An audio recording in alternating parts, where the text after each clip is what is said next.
Hello and a good morning, good afternoon and a very good evening to you doing people of the tube. Hope today we're feeling grand and all is well in your world. Hello. Today everybody, I have this glorious guitar to show you. This is an SX, VTG series, custom handmade guitar. This is an amazing guitar. This is an amazing guitar, as hopefully you'll hear. I got a bit carried away with it, which is always good. But yeah, this is a wicked guitar. This comes courtesy of my very good friend Bob. So thank you, Bob, again for this. This is just wicked, and it's just a fantastic guitar. This one. So I don't know what the body is. I don't know what the body wood is. Maple neck. It's a maple cap, even though it's got a skunk stripe.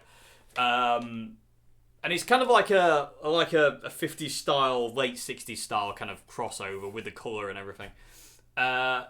But this is a great guitar. It really is a great guitar. I'm not bothering with the tremolo. The tremolo is like all these tremolos, just like the skinny block. And if you use the tremolo arm, it just doesn't hold tune. They just don't go back, sadly, some of these tremolos. And unfortunately, this is one. So what I've done is I've just locked it down and just use it as a hardtail, which makes me very happy because I can down tune this thing and also do this. And the low E string never goes out of tune. But the neck on this is fantastic. It's like a 50s style neck, so it's quite fat. I don't know how well you'll be able to see that. It's quite a fat neck, and it's quite wide as well. But it's really comfy, and that's really, really important for a big neck, especially for me. It's not like the Harley Benton I had, a year ago or something like that, where the neck was just big and it was just uncomfortable, and I had to sand it down. I don't need to sand this neck down. It's really, it's big, but it's really comfy. It just fits in your hand, and I've got no problems playing this whatsoever. It's just really lovely neck on this guitar. Oh, by the way, I've got to apologise. My mood's very low today, so I do apologise for the hood and general morose attitude. I do apologise, everybody, but it's one of those, unfortunately. So I do apologise. Anyway, so back to the guitar. Enough of that fun stuff. Let's get back to something, lovely. So yeah, it's a gorgeous neck on this guitar. It's a gorgeous finish. I love that off-white with the white guard. It just looks fantastic. I've replaced the original scratch plate with a 3-ply scratch plate because this guitar reminds me of Mike McCready's Strat he had during like the 92 era of Pearl Jam, 91, 92. It was like a blonde Strat that he basically just used and abused, and it had a maple neck, and I put the 3-ply scratch plate on it, white 3-ply scratch plate, because it reminds me of the one, the way it looked at Pink Pop in 92, when they played Pink Pop in 92, and this guitar reminds me of that guitar loads. And so this is my Mike McCready Stratocaster. And it also reminds me of a Richwood Strat copy I had a couple of years ago, and that was a great guitar as well. The neck feels identical to that, so it makes me wonder, same factory and all that. Anyway, but yeah, this guitar is amazing. The strings are a bit past it now. They're a bit worn out. I do need to restring it at some point, definitely, but wicked guitar. People have been telling me actually to kind of try SX guitars for a long time, so I'm glad to finally be there. Okay, but I need to tell you a story, and it's not a positive one. Okay, so this is not my first foray into SX guitars. So if I put this one down and I pick this one up, this was my first foray into SX guitars. So this one here, I have relicked it. It didn't come this way. I've done the relic job to it. So Bob, the legend that he is, was telling me all about SX guitars and saying like, oh, you've got to try them. And I was like, oh, I will do one day, when I get round to it. And he says, nope, I'm gonna buy you one. So Bob, being the legend that he was, bought me this one, and I say when this was pristine, and like basically he bought it because it looks like my 62, which is really cool and extremely thoughtful of him, because he's that kind of awesome human being. So anyway, he bought me this one and had it shipped to me. Anyway, when this guitar arrived, I was appalled. And I wish I'd done an unboxing vid on it actually, because when I got it, it was terrible. And in all fairness, it still is. This is a bad guitar in every shape of the word. This doesn't want to be a guitar. I don't know what this thing wants to be. Maybe a pencil. I don't know. But I took this guitar out of the box and I was like, it looks good. The fit and finish of it was fantastic. And I put my hand on the neck and I was like, oh, sharp frets just stuck out a mile into my hand, and I was just like, really, it was just really uncomfortable. Like certain frets especially on the treble side, were just stuck out a mile to just get you.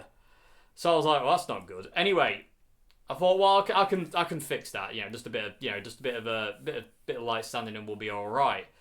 And I put my hand around the neck and I was like, really nice neck, and it is a nice feeling neck on it. It's like a D-shaped neck on this one though. It's not like a C shape on the white one. So anyway, it's like a D-shaped neck on this one, and I was just started playing it, and I was like, it's dead. Why is it so dead?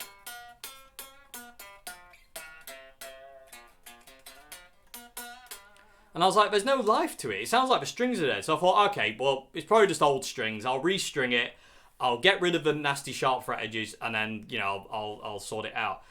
So I restrung it, brand new strings on it, got rid of the nasty sharp fret edges, and started playing it again, and it did the same thing.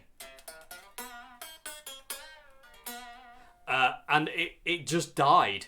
It was just dead from the get-go, no matter what I did. And then I found out, basically, anything past the 12th fret was kind of deader. There was just tons of dead frets, and you couldn't bend. It was just like rubbish, basically. It was really bad. The fret work was really bad. And I was looking down the neck and I was like, oh, I can see all the low and high spots. So I was like, right, well, I've got to fret level it now. So strings came off, fret leveled it, put it all back together, another pack of new strings on it, just to see. Maybe it was a dud set, I don't know. I needed to know. Adjusted the truss rod, because the truss rod was totally slackened off. Adjusted the truss rod, got the neck straight, all that, and clank, clank, clank. Nothing there whatsoever. And it didn't even sound, I'm not even going to plug it in. It doesn't even sound good. The pickups are just nothingy. The selector switch is ridiculously stiff. I lubricated and tried to clean the selector switch, and it's just hard work to move it about. The pots are good. They're not scratchy or anything like that. Pickups are bad. And it just was like, no. It just didn't want to be. It just did not want to be. It sounded really trashy as well. There was no life or sing to this guitar whatsoever. It just was just dead.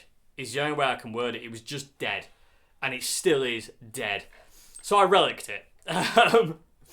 So I basically did all this to it and took the finish off the back of the neck. The neck is actually really nice.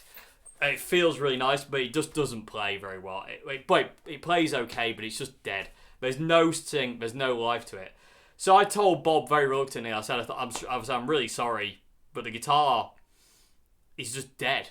I said, this is before I did everything. And now I thought, I've got to try and do something with it.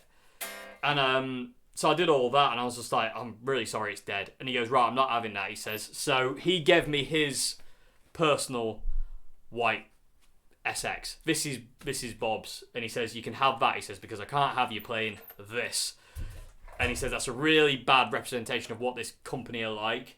So he gave me his. So Bob, you're an absolute legend, and I really appreciate it, no end. And my God, yeah, and it's such a fantastic guitar. This is. It's such a great guitar compared to this thing, which is an absolute garbage pile, and it really is. And I relicked it just to hang it on the wall to make it look, as like an eye, just something to look at, But it's, as a guitar, this is just, no. It's just so dull and lifeless, no matter what you do to it, like new strings. I was trying different things with the truss rod to get see if it was the truss rod was slack and it was killing it, I don't know. I've tried everything I can with that guitar. And it just doesn't want to be. It just does not want to behave it. I've tried shimming the neck, unshimming the neck. I've fret leveled it. I've done everything you can think of doing to it. I changed the machine heads at one point. I changed the tremolo at one point. Everything I did just never came alive. It never came to life.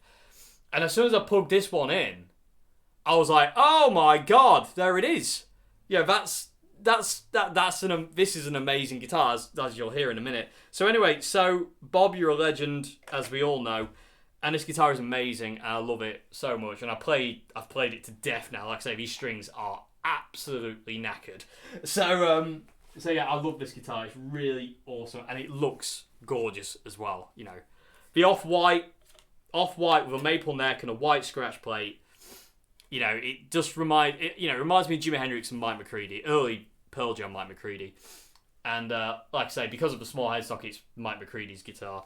And I love it. So it's the MMC. It sounds like a youth club. Going down the MMC tonight, mate. Yeah. Anyway, yeah, this is a great guitar. This is a great guitar. And it really needs new strings. But other than that, it's fantastic. And I love it. But unfortunately, this one came first, and it kind of was just bad. It's just a bad guitar. I quite like the relic on it though. I think the relic, you know, it's a really thick poly finish, and it took me some real work to relic it. But it looks nice hung on the wall. But in all fairness, it's not a guitar. It doesn't want to be a guitar. It doesn't feel like it wants to be a guitar. When you play it, it's like nope. Nope. I'm not supposed to be this. It just doesn't cooperate in any way, shape, or form. The neck on it is really nice, especially now the finish is off. No lacquer on the back of the neck is so much nicer than lacquer on the back of the neck. If that makes sense, you can just glide on the neck so much better. And yeah, it's just a shame because it's. And I did try, but you know. You can't save them all, sadly. You can't save them all. And this is unfortunately one of them. So anyway, but regardless of this thing, you're about to hear this thing, which sounds absolutely fantastic and glorious and gorgeous and reminds me of Mike McCready, which is never a bad thing as he's one of my heroes, who I don't mention enough. And this guitar is just amazing. The neck, the finish, the fit, the way everything, you know, the way it sounds, the way it feels, the way it sings. This is a great guitar. This is a fantastic guitar. And I really love it. And it's just ace. It's just ace. And Bob, you're a legend. You're an absolute legend. So, yeah, I hope you enjoyed the noises this thing is going to make, everybody. And I'll see you again for another video very, very, very soon. Like I said, I apologise for my mood today. I'm in a bit of a low mood. But it happens, doesn't it, unfortunately. But yeah, anyway, I hope you enjoyed the noises this thing makes, and I hope you enjoyed this vid, and I'll see you again very soon for another one. SX VTG series custom handmade guitar. Bad, awesome. So